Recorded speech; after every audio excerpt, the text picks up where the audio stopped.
그러면 이제 그런 방식들의 범죄를 저지르는 자들이 어떤 인간들인가, 과연 이것을 유형화시키는 것이 앞으로의 프로파일링의 과제가 아닌가 이렇게 생각을 합니다.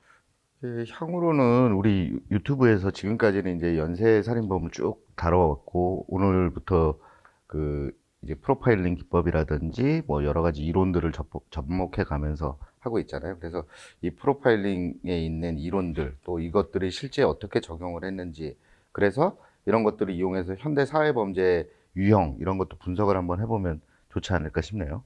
그렇죠. 앞으로 이제 우리 유튜브가 이제 지금 일어나고 있는 범죄들을 뭐 사실 뭐 개인의 주관적인 프로파일러다라고 해서 뭐 주관적인 의견만 가지고 뭐 이 범죄자가 어떻다 이렇게 분석하기보다는 보다 더 어떤 이론에 의해서 왜 이런 자들이 이런 행동 양식과 방식을 선택했는지를 우리가 연결시킬 수 있는 그런 기회가 되는 것을 목표로 하고 있습니다. 다시 그러면은 우리가 그 기본 이론으로 돌아가서 사건이 발생하면 가장 먼저 범행 동기가 무엇인지 알고 싶어 하는 것들이 많은 사람들이 원하는 거잖아요. 과연 범행 동기가 무엇이냐. 그렇다면 이런 범행 동기라고 하는 것은 어떤 것인지 이런 부분을 좀 개념을 좀 정리를 한번 해줘 보시죠. 자, 이 범행 동기라고 하는 것은요, 사실은 우리가 어떤 목표를 가지게 되면 그 목표를 이루기 위해서 우리는 뭔가 계획들을 수립을 하게 되죠. 이 과정들이 이제 동기화된다라고 얘기를 합니다. 근데 어떤 목표를 가지게 되느냐. 예를 들면, 지정파의 두목인 김현장 같은 이런 자들은, 내가 돈을 벌기 위해서는 열심히 당연히 일하고 자기 노력을 하고, 뭐 사회와 어떤 관계를 유지해 나가면서 최선을 다할 수 있는 방법을 찾아야 되는데도 불구하고, 돈을 벌려면 그냥 있는 사람의 것을 뺏어야 되겠구나. 라는 것이, 이 과정 속에 동기화가 되어버린다면, 이렇게 빨리 잡혀서 돈 많고 사람 무시하는 못 잡아서 하나님 몇십 분이야. 나 그것을 범죄를 저지를 수 있다는 거죠. 근데 그 과정들은 차차 우리가 다시 한번 설명을 드리고요. 그보다 앞서서 먼저 이해해야 될 첫 번째 단계가 결국 우리가 이제 그렇다면 범죄 현장에서 우리가 사건 현장 재구성을 한다고 했는데 이 방법에 대한 논의를 하고 다시 동기, 그 다음에 사람들의 성격 유형을 분류하는 방법에 대해서는 이어가 보도록 하겠습니다. 자, 거기에 이제 우리가 현장을 재구성하면서 사건을 분석할 때 접근할 수 있는 방법이 크게 두 가지가 있죠. 첫 번째는 귀납법.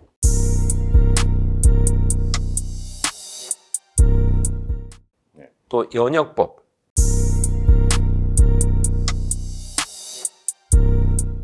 이런 방식을 통해서 우리가 어떤 사안을 잘 해석을 하기 위한 노력들을 하게 됩니다. 그런 용어는 익숙한데요. 벌써 몸 법이 나오고 그러니까 심리적으로 숨이 좀 가빠지게 합니다. 날 들어도 헷갈려요. 근데 그런 귀납법이나 연역법이 결국 우리가 알고 있는 기본적인 개념이는 뭐 사건을 전제해서 결과적으로 추론을 할 것이냐, 아니면 이런 추론의 근거에 의해서 밑으로 이제 가지치기를 해서 밑바탕에 대해서 나눌 것이냐라고 하는 건데, 그런 부분을 프로파일링에서 어떻게 적용을 하는지. 예를 들면 이렇게 보시면 됩니다.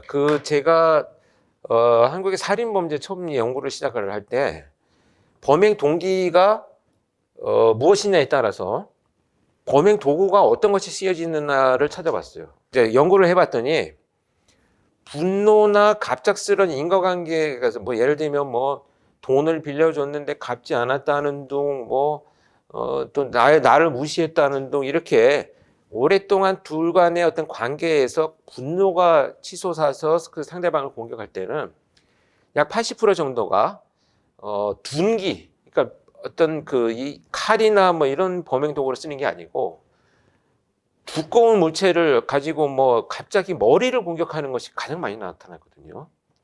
이렇게 통계를 내어 가지고 분석하는 것이 귀납법의 어떤 방식입니다. 예를 들면 사람이 쓰러져 있는데 와, 몽둥이로 사람을 막 머리를 때려서 살해했다. 그러면 대체적으로 이런 경우에 한 10건이면 8건 정도는 서로 알고 있는 관계에서 화가 나서 범죄를 저질렀구나. 무엇을 금품을 강취한다든지 뭐 이런 범죄라기보다는 그런 목적에 의해서 벌어졌을 수 있겠구나라고 접근하는 것이 귀납법인데, 사실 우리가 프로파일링이 접근되는 이런 이상범죄들은 그런 케이스들에서 다 벗어나잖아요. 뭐 범행 도구가 여러 개 쓰이고 뭐 막 이제 이렇기 때문에 사실 귀납법만으로 프로파일링 하기에는 한계가 있습니다. 그래서 연역법을 주로 적용을 해서 응용을 같이 하고 있죠. 연역법에 대해서는 이제 고 원장님 한번 설명 한번 해주시죠. 이게 FBI 행동분석가인 브랜드 텁이라는 분이 그 연역법으로 인해서 한 사례 제롬 브라더스라는 그 친구가 4명의 여성을 살해하고, 근데 이 살해의 기법이 살해한 후에 살해한 시신에다가 여성의 옷을 입히고, 그리고 그분들을 약간 사진을 찍고 그리고 훼손하고, 그런 부분들에 대한 걸 보고 이 사람의 성향을 어떻게 분석할 것인가라고 하는 분의 연역적인 근거를 댔다고 하더라고요. 그래서 연역적 추론을 보니까 이거는 제가 좀 읽어야 될 것 같죠. 이걸 외우려면 제가 그만큼 모든 범행에는 동기가 있다. 그리고 모든 범행에는 그것만의 독특한 행동적 특성 및 동기적 특성을 가지고 있다는 전제에서 수사를 해야 한다. 그리고 두 사람의 범인이 있더라도 전혀 다른 이유로 비슷한 행동을 보일 수 있다. 어떤 사건이라도 똑같을 수 없다.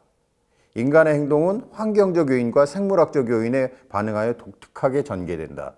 그리고 범행 수법은 시간이 지날수록 그리고 사건이 거듭될수록 진화될 수 있다. 단일범이라도 복수의 범행을 저지르면 복수의 동기를 가질 수 있으며 심지어 단일 범행을 저지르면서도 복수의 범행 동기를 가질 수 있다. 그런 연역적인 추론 방법을 세웠더라고요. 그래서 그런 걸로 사건을 대입해 갖고 해결하고, 또 그 실제 범죄자를 심리에서 이제 만나서 얘기 들어보고 인터뷰하면서 이런 이론을 정리를 좀 했더라고요. 그래서 결과적으로 그게 뭐가 우선이고 뭐가 나중인지는 뭐 해결이 되고 나서 정리를 하는 것뿐인데, 그 이론을 어떻게 세워서 실제 사용하느냐에 따라서 각계적으로 좀 다르게 사용을 하고 있더라고요. 접근 방법이. 그래서 저도 이 연역법 기납법에 따른 분석 사례들을 이제 제가 쓴 책에도 정리를 해놨었는데요. 우리가 차차 이제 다음 이쪽을 이어가면서 여러분들 지금 뭐 들었던 이론들, 연역법 이론, 기납법 이론들이 어떻게 현장에서 적용되는지는 또 따로 한번 소개를 드리는 시간을 만들도록 하겠습니다. 어찌됐건 이렇게 그 프로파일링이 이제 여러 그 단서들과 함께 협업을 한다. 다양한 이론들을 통해서, 그러니까 예방과 또 사회적 논의를 어떻게 이끌어갈 것인가에 대한 그 이야기들을 이렇게 이론을 통해서 우리가 하나씩 접근을 해나가고 있습니다. 여기에서는 이제 그 FBI 요원들은 결국 이제 그 범죄 유형을 두 가지로 크게 분류를 했었고요. 이것을 이제 이분법이라고 하는데, 지금 벌어지고 있는 사건들에 보면 사실은 이 이분법의 중간 막 혼합이 되어서 나타나고 있거든요. 그래서 이 이론들은 쓰지 않습니다. 그래서 기회가 되면 간략히 소개를 드리겠습니다만, 일단 그런 뭐 이론들을 통해서 범죄를 유형화시켜 왔다. 자, 오늘 정리를 좀 해보자면, 성격, 뭐 변한다 안 변한다, 또 어떻게 형성되느냐, 그 다음에 그것이 왜 지금 프로파일링을 할 때 기본적인 전제, 또 심리학적인 접근에서 어떤 것이 해당되느냐라고 했을 때, 그런 사람들이 외부의 자극에 받아서 내가 행동하는 성향을 우리가 성격이라고 정의하기 때문에 범죄자의 행동을 분석하기 위해서는 성격적인 측면에 접근을 해야 한다. 이런 말씀을 좀 위주로 드려봤습니다. 뭐 전체적으로 그 프로파일링을 하시는 데 있어서는 여러 가지 이론도 다 접목을 해야 될 것이고, 또 아까 뭐 기납법, 연역법 뭐 이런 부분들에 어떻게 추론을 해갈 것인지 그런 방법론적인 것도 적용을 해야 될 것이고, 사실은 이게 뭐 우리가 알고 있는 굉장히 복합적이고 융합적인 학문 중에 하나라고 보면 되겠네요. 이 프로파일링이라는 것 자체가. 그렇죠. 사실 이제 뭐 심리학, 사회학, 범죄학에 대한 얘기도 했습니다만, 우리 이제 법과학의 다양한 분야들이 현장을 재구성할 때 어떻게 쓰이느냐, 이것이 이제 우리가 이제 차차 여러분들한테 소개를 드릴 내용이 되겠습니다. 그래서 다양한 분야의 융합이 프로파일링을 할 때 적용된다는 것을 다시 한번 말씀드리고요. 다음 시간에는 이제 범죄 심리, 또 이런 우리 사례들, 지금 연역법적인 추론에 의해서 아까 현장 재구성이 어떻게 진행됐는지에 대한 사례들을 다음 시간에 좀 더 상세하게 설명드리도록 하겠습니다. 혹시 또 빠뜨린 게 있을까요? 저는 아까 그 성격이라는 부분을 이제 뇌에서 기질해서 자꾸 사람에 의해서 연구가 되고 있다고 하는데, 저희 할머니가 옛날에 저놈의 성질머리하고는 그런 얘기 하셨거든요.